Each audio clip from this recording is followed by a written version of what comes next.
8 oknum debt kolektor yang berhasil diamankan di beberapa lokasi berinisial N, YA, YM, PM, AB, TBG, ASL, dan juga MAA. Selain menangkap 8 orang tersangka, tim Jatanras masih melakukan pengejaran terhadap 4 pelaku lainnya yang saat ini masih dalam daftar pencarian orang.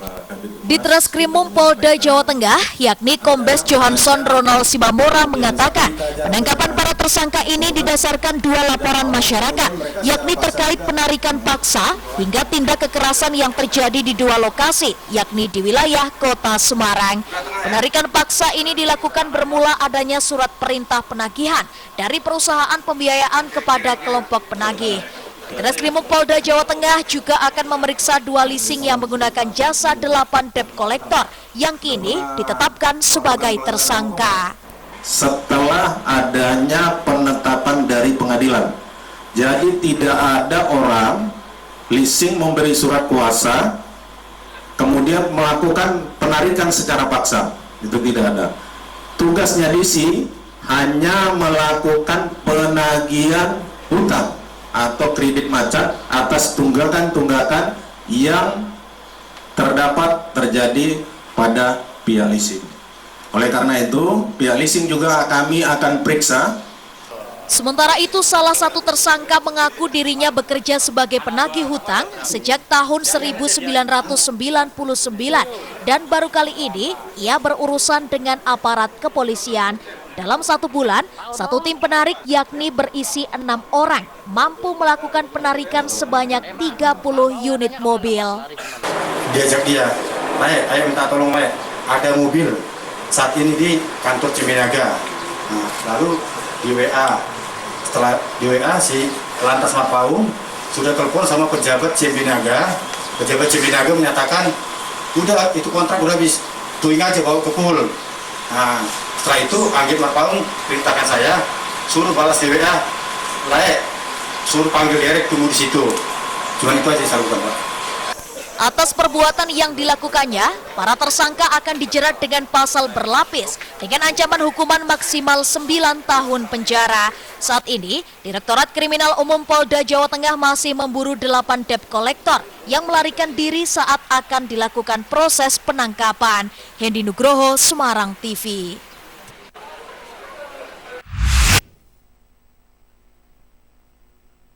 Polisi berhasil menangkap Suganda, warga Desa Tanjung, Kecamatan Tanjung, Kabupaten Brebes, Jawa Tengah, setelah dirinya ditetapkan sebagai tersangka aksi perampokan disertai dengan aksi pembunuhan terhadap Kasminah yang berusia 68 tahun, warga Desa Pangaradan, Kecamatan Tanjung, Kabupaten Brebes pada Jumat pekan lalu.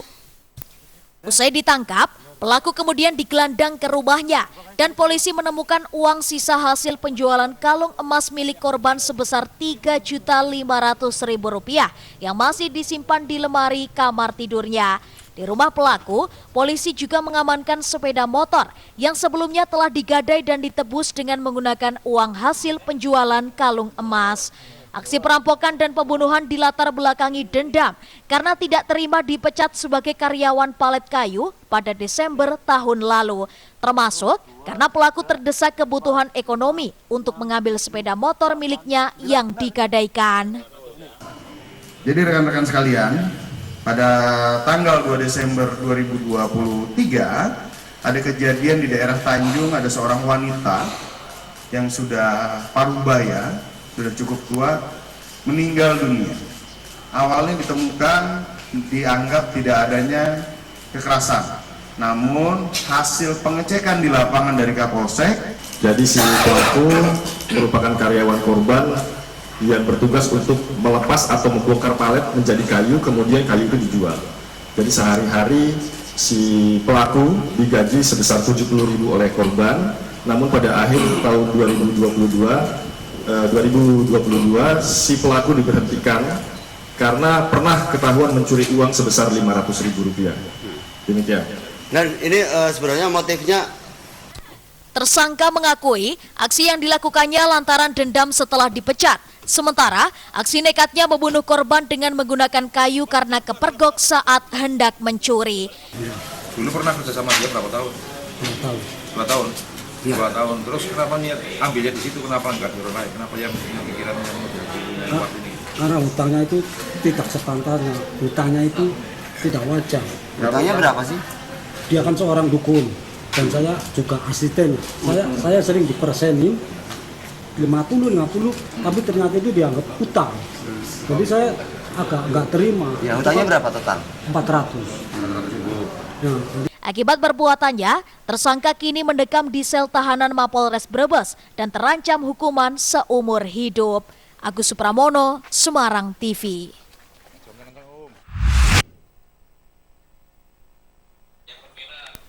Bayi perempuan yang baru dilahirkan ini langsung mendapatkan perawatan di Puskesmas Gunung Pati, Kota Semarang. Beberapa jam usai ditemukan oleh salah seorang warga Kelurahan Jatirejo pada Rabu pagi. Pertama kali ditemukan, bayi malang tersebut masih lengkap dengan tali pusar dalam keadaan telanjang dan tertutup daun jati di pinggir sungai yang tidak jauh dari area makam desa setempat. Kepala Puskesmas Gunung Pati yakni Amir Gozali mengatakan, bayi berjenis kelamin perempuan dengan berat yakni 2,4 kg dan panjang 45 cm tersebut dalam kondisi yang sangat memprihatinkan. Usai mendapatkan penanganan, bayi tersebut sudah dalam kondisi baik, namun harus mendapat pengawasan. Setelah kami terima, kita treatment, kita rawat, dan sekarang kondisinya membaik. Kondisinya bagus, mudah-mudahan penyakit dalam yang ada tidak ada. Sementara kita temukan sehat. Sementara itu, Kapolsek Gunung Pati yakni Kompol Nurholis mengatakan, informasi penemuan bayi tersebut diterima sekitar pukul 05.30 waktu Indonesia Barat dan bayi sudah berada di puskesmas. Untuk saat ini pihaknya masih melakukan penyelidikan terkait kejadian tersebut. Dan tadi kronologinya adalah ditemukan oleh ibu-ibu yang saat itu sedang mencari pakan ternak. Jadi bayi tersebut tadi oleh ibu diambil dan diopeni, dibersihkan, dimandikan. Setelah itu bayi diserahkan ke Puskesmas Gunung Pati. Begitu. Untuk kondisinya, Pak? Untuk kondisi alhamdulillah bayi ini luar biasa, sangat sehat sekali. Jadi kuat meskipun bayi tersebut tadi di bawah jembatan tidak pakai baju dan hanya tutupi daun jati saja. Bayi perempuan tersebut kemudian dipindahkan ke Rumah Sakit Umum Daerah Wongsonegoro untuk mendapatkan perawatan intensif.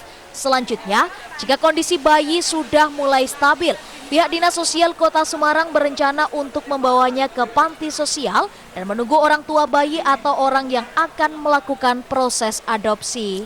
Selama beberapa hari sambil menunggu penyidikan, kalau memang nanti orang tuanya itu ditemukan, kita prioritaskan kepada orang tuanya untuk membawa anak ini. Tapi kalau memang kok belum juga ditemukan, kita nanti langkahnya ke panti sambil nunggu orang tua yang mengajukan untuk ngadopsi.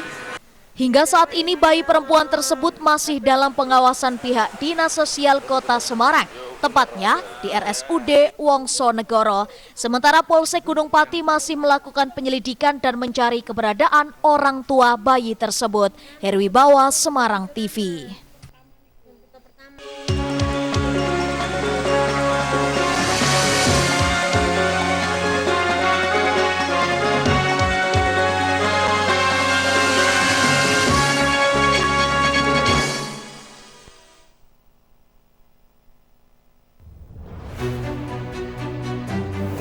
Jadi rumah BUMN Gunung Kidul ini dibangun untuk mendampingi UMKM agar lebih dikenal di banyak kalangan masyarakat.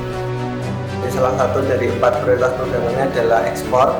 Kemudian kami dapat tawaran dari PLN untuk mengikuti pameran di Pasar Senggol Turki. Untuk PLN kami menyampaikan yang pertama terima kasih atas kesempatannya selama ini. Jadi selama 2 tahun ini kami diajak untuk ikut pameran G20, kemudian kami diajak untuk kemarin pameran di Turki. Kami berharap rumah BUMN Gunung Kidul binaan PT PLN Persero dapat menjadi wadah bagi UMKM di Yogyakarta dan sekitarnya. Rumah BUMN Gunung Kidul dari Yogyakarta untuk dunia.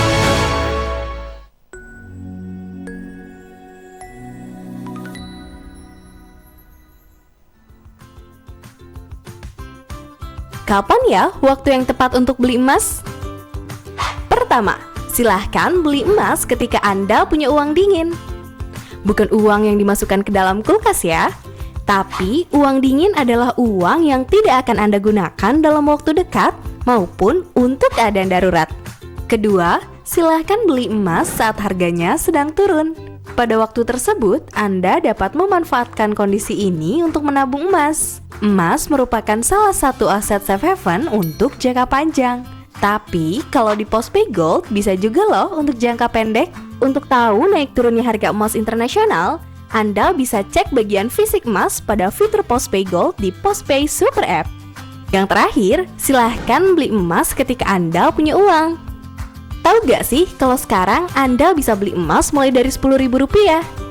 Jadi nggak perlu nunggu banyak uang untuk bisa beli emas. Beli emasnya dikit-dikit, lama-lama menjadi bukit.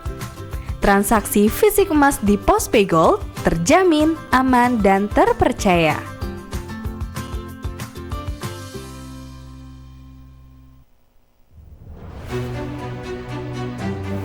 Jadi rumah BUMN Gunung Kidul ini dibangun untuk mendampingi UMKM agar lebih dikenal di banyak kalangan masyarakat. Salah satu dari 4 prioritas programnya adalah ekspor. Kemudian kami dapat tawaran dari PLN untuk mengikuti pameran di Pasar Senggol Turki. Untuk PLN kami menyampaikan yang pertama terima kasih atas kesempatannya selama ini. Jadi selama 2 tahun ini kami diajak untuk ikut pameran G20, kemudian kami diajak untuk kemarin pameran di Turki. Kami berharap rumah BUMN Gunung Kidul binaan PT PLN Persero dapat menjadi wadah bagi UMKM di Yogyakarta dan sekitarnya. Rumah BUMN Gunung Kidul dari Yogyakarta untuk dunia. Jadi rumah BUMN Gunung Kidul ini dibangun untuk mendampingi UMKM agar lebih dikenal di banyak kalangan masyarakat. Salah satu dari 4 prioritas programnya adalah ekspor. Kemudian kami dapat tawaran dari PLN untuk mengikuti pameran di Pasar Senggol Turki. Untuk PLN kami menyampaikan yang pertama terima kasih atas kesempatannya selama ini. Jadi selama 2 tahun ini kami diajak untuk ikut pameran G20, kemudian kami diajak untuk kemarin pameran di Turki. Kami berharap rumah BUMN Gunung Kidul binaan PT PLN Persero dapat menjadi wadah bagi UMKM di Yogyakarta dan sekitarnya. Rumah BUMN Gunung Kidul dari Yogyakarta untuk dunia.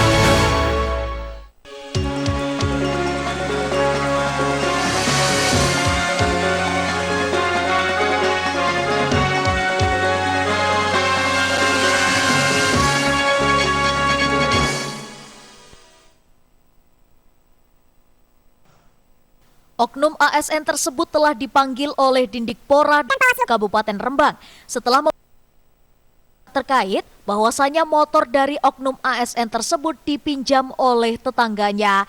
Senada dengan yang disampaikan Bawaslu, Dindikpora bergerak cepat dengan menarik motor ASN tersebut. Nantinya jika terbukti pemilik motor mengikuti acara partai politik, maka dari Dindikpora akan mengeluarkan sanksi kepada oknum tersebut agar tidak terjadi hal yang sama.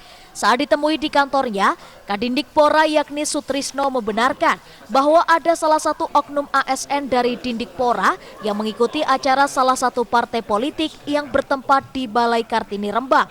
Sutrisno juga membenarkan bahwa pihaknya telah menarik motor tersebut. Yang ketiga, itu kami harus melakukan penelusuran. Salah satu contoh hari ini kami sedang melakukan penelusuran yang belum selesai kasusnya. Salah satu ASN itu motor plat merah, motor dinas yang jadi pemegangnya dia itu ada di salah satu acara partai politik. Kami telusuri, kami sudah meminta bantuan untuk tracking dan ternyata itu milik dinas pendidikan. Dapat dijelaskan Pak terkait adanya pemanggilan dari Bawaslu oleh salah satu ASN di dinas pendidikan Pak. Ya terkait rekan kita dari dinas pendidikan yang disangkakan ikut kampanye ya,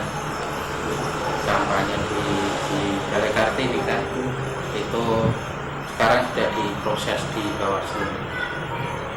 Bawaslu sudah proses, kami dari Dinas Pendidikan juga sudah menindaklanjuti, memanggil yang bersangkutan, panggilan oleh Bu Kepala Bidang PTK sudah dilaksanakan. Dan Sutrisno juga menambahkan, bila mana nanti oknum tersebut terbukti, nantinya akan mendapat teguran dan sanksi dari Dinas Pendidikan, Pemuda dan Olahraga. Sarman Wibowo, Semarang TV.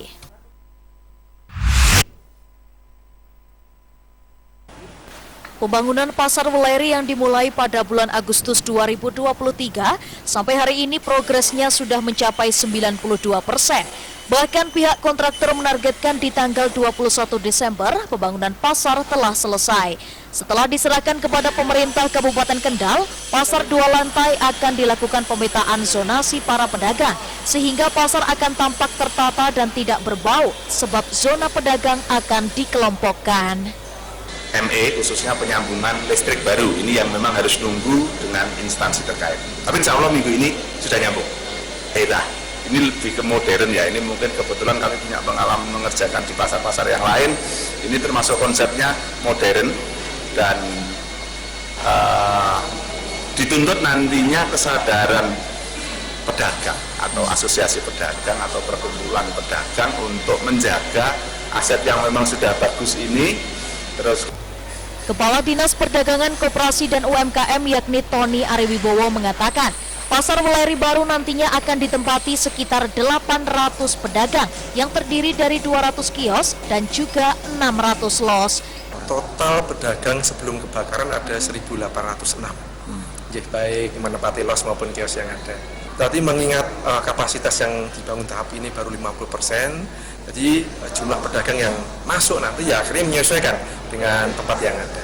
Mekanisme yang kita lakukan adalah nanti yang pasti diundi, karena memang jumlahnya los maupun kios terbatas. Setelah diundi ini kita berusaha untuk memfilter lagi. Lah ini baru kita bahas dengan teman-teman paguyuban.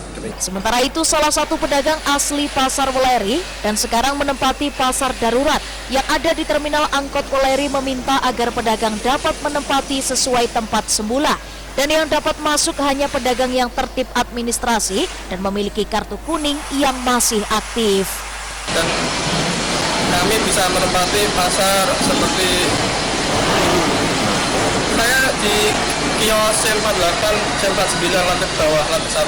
Saya jualan di Pasar Kol Kuning. Oh, Pasar Kol Kuning. Ya. Sebelumnya juga ikut di pasar darurat di Dorokso. Iya, saya di sana 1 tahun di pasar darurat Dorokso.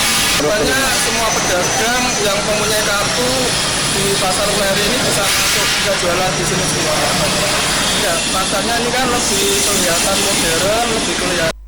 Pasar dengan konsep pasar modern dan mengacu pada Pasar Standar Nasional Indonesia atau SNI ini nantinya akan jauh lebih bagus dari pembangunan Pasar Weleri sebelum terbakar. Irfan Wahyu Saputra, Semarang TV.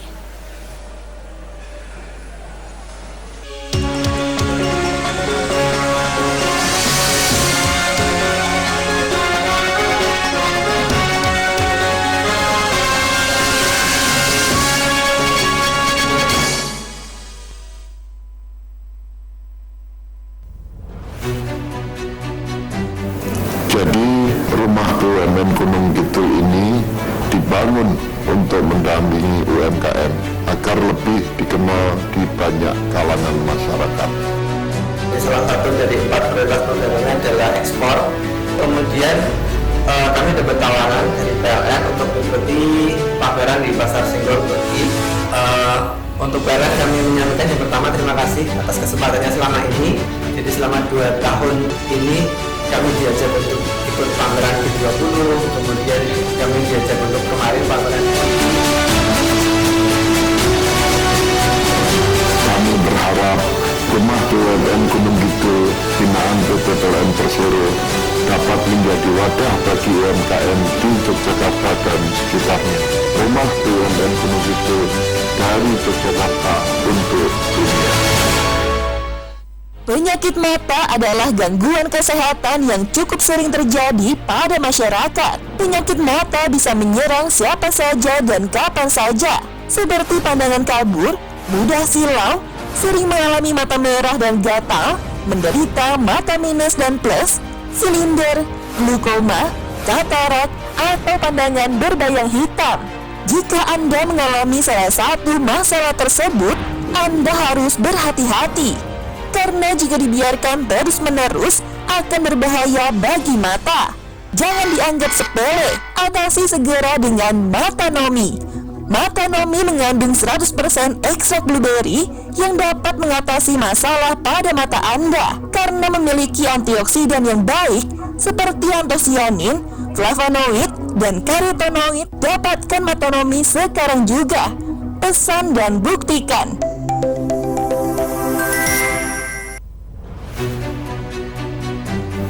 Jadi rumah BUMN Gunung Kidul ini dibangun untuk mendampingi UMKM agar lebih dikenal di banyak kalangan masyarakat. Salah satu dari 4 prioritas perdagangan adalah ekspor. Kemudian kami dapat tawaran dari PLN untuk mengikuti pameran di Pasar Senggol Turki. Untuk PLN kami menyampaikan yang pertama terima kasih atas kesempatannya selama ini.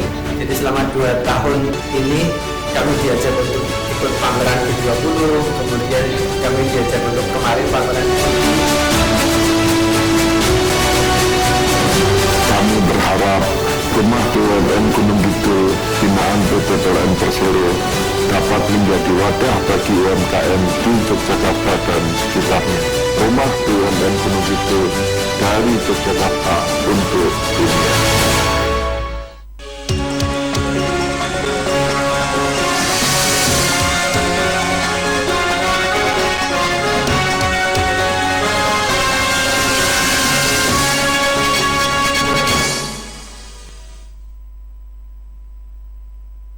...520 bibit pohon ini ditanam langsung di kawasan Gunung Merbabu, Boyolali, atau tepatnya di era sumber mata air Tuk Babon. Ada 6 jenis pohon yang ditanam oleh ratusan anggota Kodim 0723 Boyolali, yakni pohon wilodo, gondang, puspo, pule, dan juga brangsang, serta pohon beringin. Pohon-pohon yang ditanam ini memiliki karakter yang tahan terhadap cuaca ekstrim, sehingga potensi bencana alam yang berasal dari kawasan gunung bisa dicegah.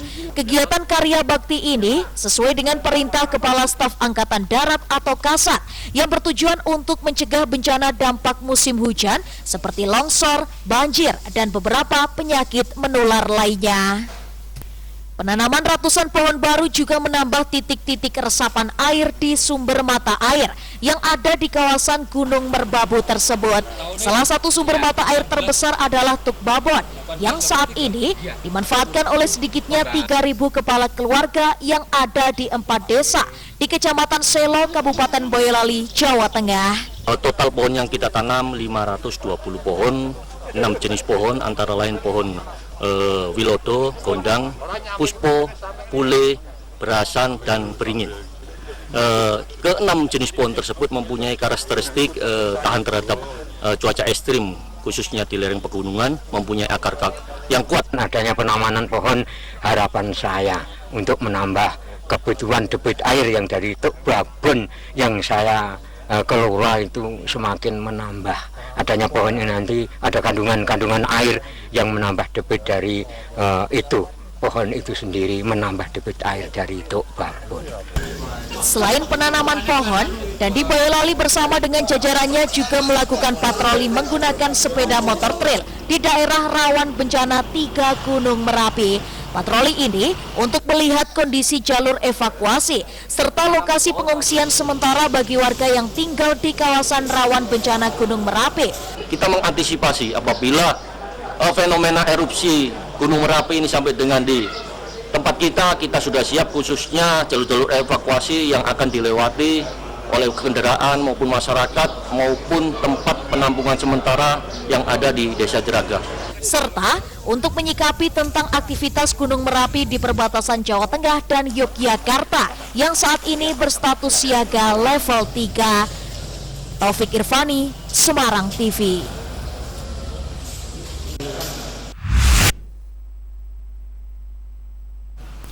Seperti inilah kondisi saluran irigasi yang menimbulkan bau busuk menyengat akibat tumpukan sampah yang berlokasi di tengah kawasan kota, atau tepatnya di samping Kodim Brebes dan melintang di tengah pasar tradisional di Kelurahan Brebes, Kecamatan dan Kabupaten Brebes, Jawa Tengah.